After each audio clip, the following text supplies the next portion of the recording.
Lorsque, en arrivant hier soir, d'un long périple qui m'a amené à Atlanta, à Montréal, à Casa et ici, j'ai été informé que Cheikh Dione souhaitait que je fasse une intervention en hommage à notre frère et ami Boun Abdallah Dionne. Deux sentiments m'ont habité l'esprit. Le premier, c'est que j'ai ressenti à la fois une grande humilité et à la fois un grand honneur, car beaucoup de personnes ici présentes dans cette salle, peut-être plus légitimes, auraient pu s'exprimer à ma place avec autant de sincérité. Le choix porté sur ma personne et sur mon nom, un nom barbare au sens romain du terme. Il faut savoir que les Romains, tout ce qui était de Rome sont des Romains et tous les autres, j'ai des barbares.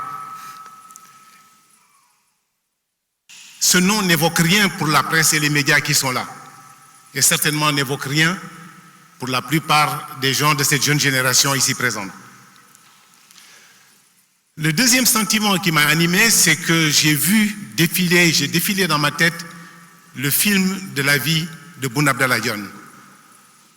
Ce garçon, cet ami, ce frère, sa gentillesse, sa courtoisie, son sens du respect, son sens de l'honneur, sa discrétion et un humour dont beaucoup ne se doutent pas, et surtout la profondeur de ses relations humaines. Alors, puisque nous sommes là pour parler de lui, de son œuvre, et pour donner vie à l'homme qu'il fut et qu'il continuera à être en nous inspirant, ma rencontre avec Dionne était au commencement.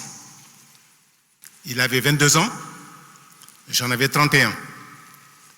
Lui fraîchement sorti d'université, et moi j'avais 3 ans de directeur général d'IBM pour la région.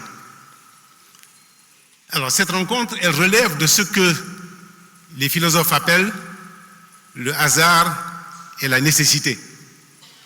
Alors ils disent que tout ce qui arrive dans l'univers est le fruit du hasard et de la nécessité. Et mon ami Fadel Ndiaye, ici présent, ne me démentira pas, car le professeur Jacques Monod, prix Nobel de médecine, 1965, a écrit un brillant livre que je vous conseille de lire sur le hasard et la nécessité. La nécessité, tout simplement parce que nous étions à la recherche de jeunes cadres pour remplacer les expatriés qui étaient dans notre organisation.